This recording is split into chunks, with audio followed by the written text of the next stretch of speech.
I think we should be trying to conquer the world for Christ, and very actively. Like we should be spreading the. Now that doesn't mean by force. What I mean With is tanks like and we. yeah. Yeah, no tanks, but we have a very act because we are the body of Christ, and because God commands us to be fruitful and multiply and to spread the gospel through the nations and teach the nations to obey. That's a command that we have, and so therefore, like I want Christians in government. I want a world where we exclusively have Christians in government. I think the American government, whenever in 1776, objectively was far better than our government today, and so I want to work back towards getting a government that actually affirms the existence of Christ, and also it says, or the reign of Christ. Yeah. But Yeah. Romans 13, ironically, which is the passage that everybody pointed to about like you got to obey the government. It says that the government are servants of God, and so if a government is living consistently with its God-given role, it actually has the responsibility. Government leaders have the responsibility to be servants of Christ. So they can be bad servants, but we have to recognize they're being bad servants. So I just don't think that there's any way around wanting a Christian government. Yeah, so you see that more as like they're called to be servants of God, because obviously God uses the bad governments that don't follow him as well. So it's more sure, that they, yeah. they theoretically are called to follow him. Yeah, definitely. God uses Babylon to punish Israel, but also God punishes Babylon. Yeah, so God can certainly use evil people as a part of his plan, but he doesn't want those people to be evil. He wants those people to serve him.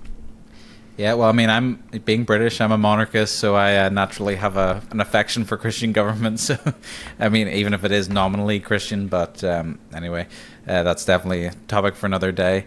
Amen. So then, I think a lot of people will sort of conflate that idea of conquering for Christ.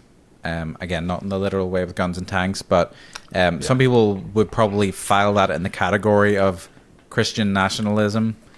Which seems to be another hot button topic, where it's like, okay, the Christians want to take over, they want to put the gays in prison, they want to, make our kids all believe these things, and all that kind of stuff, outlaw abortion. But so, whenever you hear the term Christian nationalism, is that a term that you shy away from, or is it a term that you think is actually sums up quite well what we're called to do? Yeah, I'm not scared of the term Christian nationalism. I see it primarily as the word was invented by the left as a tool to put against Christians, basically who want to live faithfully. So if a person believes homosexuality is wrong, you're a Christian nationalist. Somebody recently in the news, I forgot who it was, but she literally defined Christian nationalism as the belief in God and wanting to live according to his law or some nonsense like that, which literally applies to Muslims and in any religion who believes in God and wants to follow his law.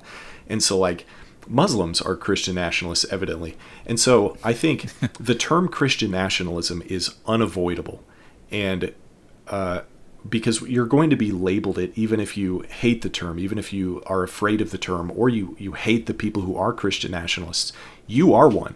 Regardless, if you're a Christian, you're a Christian nationalist, and I think in terms of the word itself, well, we're Christians, and we live in a nation, and we ought to love our nation, and we ought to want our nation to be discipled, and so yeah, I don't have an issue with the term whatsoever. But I think if I were to be entering into a conversation with somebody who I didn't maybe know their perspective on the term Christian nationalism, I might prefer to I just prefer to call myself a Christian, a biblical Christian. Yeah. But yeah, I at least am not afraid of the term. Yeah, and maybe my eschatology plays into this, but I think my political views are naturally more libertarian on the whole. Not in terms of, I'm definitely conservative in values and societal values, but libertarian in terms of, I think my instinct would be to allow for a more pluralist society, and that I don't know, it's hard to say, because I do believe that God calls Christians to be involved in government. I absolutely agree with that. But my question in my mind is, does God really want Christians to to, I guess, rule the nation, to subject the nation to God's laws? And is it his plan for the governmental system to be an apparatus for him working through the world? And that's where I kind of struggle, because I wonder, does he want people just to have that freedom to respond to the call? And again, soteriology aside, well, the nature of that choice is irrelevant, but everyone has a call to follow or not to follow. And I wonder, does God want us just to hold that out and allow people to make that choice to follow him? Or are we expected to maintain a particular standard of conduct, standard of laws, and those kind of things? And that's where I'm kind of not sure about the nature of that. So what do you think? Yeah, I think freedom is definitely a good thing, obviously. And there should be... so first, I think, just very practically, I try to think as practically as possible about a lot of these issues. I think a more Christian government is better than what we have now.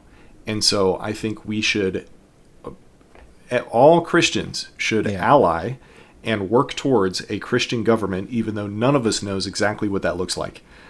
Because it's better than what we have now. It's better than murdering babies and fake marriage and all the rest. Yeah, I agree with that. And punishing parents for their kids wanting to transition, etc. So it's better than what we have now. And because I'm a post-millennial, I believe we have a lot of time to work that out. And so I don't know exactly what the specific laws are that we should have in a perfect Christian government. I don't know. I don't have the answer to that. Yeah. But I do know that whatever those laws are going to be better than what we have now. Because currently Christians are being persecuted, and currently we have absolutely no freedom. And so what I see is a lot of Christians, they are fighting against this idea of whatever you want to call it, Christian nationalism or a Christian government or theonomy or whatever, because it's like, oh, well, that would take away people's freedom. But in that world, we actually have far more freedom than anything we have right now in America. But the other thing I was going to say was, like I said, freedom's good, but the idea of like letting people kind of completely reign over their own lives, the libertarian kind of approach. I hope to God that none of us act that way towards our kids. I've seen a lot of people, not Christians, of course, but a lot of people like, my kid can make their own choice. I'll give them all these options about religions. Like, no, we want to have very strict guidelines for our kids because we want them to live faithfully. And so I think exactly the same thing applies to the general culture. Again, I don't know exactly what those laws are, and I think those laws certainly would allow for a lot of freedom. But would a Christian government give us the freedom to murder babies? Absolutely not. Would a Christian government allow us the freedom to marry, quote unquote, whoever we want? Absolutely not. And I suppose, again, following on from the post-millennial view, you would probably think that eventually the nation will desire a Christian government, probably in the like when it'll get to a certain point where everyone's in agreement with that. I suppose maybe then my point of view would be maybe thinking in terms of I naturally would think that we're heading towards a decline, and that maybe that affects whether it's funny because I don't think I realized how much it does affect. Again, you think eschatology is just kind of a lofty topic that doesn't mean much, but it kind of, I suppose it really does have real effects on political views. So I would be thinking in a world that is on the decline and falling and will get further and further from God, that's where I would naturally probably think then it's our call just to be the light in the darkness, to hold it out, to offer it, and to just to put it out there and say, we live in a plural society. We're not going to compel you to follow what we believe, and I suppose I would maybe even argue that God probably doesn't want us to compel others to believe what we believe. And I'll let you push back. What about your kids? Well, I think we have dominion over our family. We have authority over our family, same way a pastor has authority over a church. But I don't think that we have authority necessarily over our fellow men. And maybe that's right. Yeah, that's a good point. There's this idea that I think is really helpful called sphere sovereignty. I think it comes from Abraham Kuyper, but the idea is that there are three separate governmental spheres. There's the sphere of the family, and the sphere of the government, the civil government, and the sphere of the church. Yeah. And so I actually completely agree with you. I do not have authority over the government. I also don't have authority over the church. That's a pastor's job. However, there's definitely overlap between these spheres. Yeah. And like we have the right to vote, and we have the right to put our pastor into authority, and so on. But God, we do not define these spheres of government. God does. And the way God defines the sphere of the civil government is that they wield his sword, and that they are supposed to reward good, and they're supposed to punish evil. And if they're not doing that, they're not doing their job.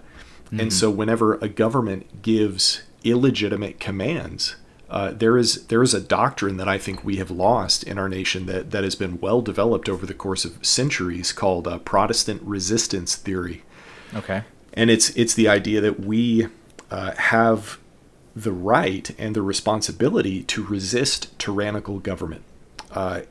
And it's because, according to God, the government is supposed to look a certain way. And so even though I don't have authority over the government, and I don't have authority over my church, that doesn't stop me from making sure my pastor is being faithful. And that also shouldn't stop me from making sure my government is being faithful. Yeah. Well, in your opinion, then, if there were subjects of a Christian nation, let's say we were successful and got quite a hefty majority of people in government that were Christians, how would that relate, or how would they wield that authority over people who are unbelievers? Because do you think it's fair to subject someone who doesn't believe in Christian values to Christian laws?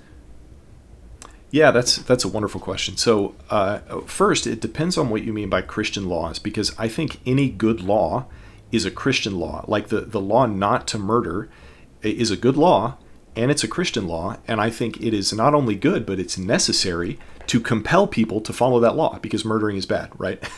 And there's no better governmental structure than one that comes directly from God. And so I think where a lot of people get hung up on this is, do we force people to convert to Christianity? And the answer is no, because the Bible does not want people to be forced to convert to Christianity. That's through the gospel. But I think certain things, and we can use scriptural law as examples.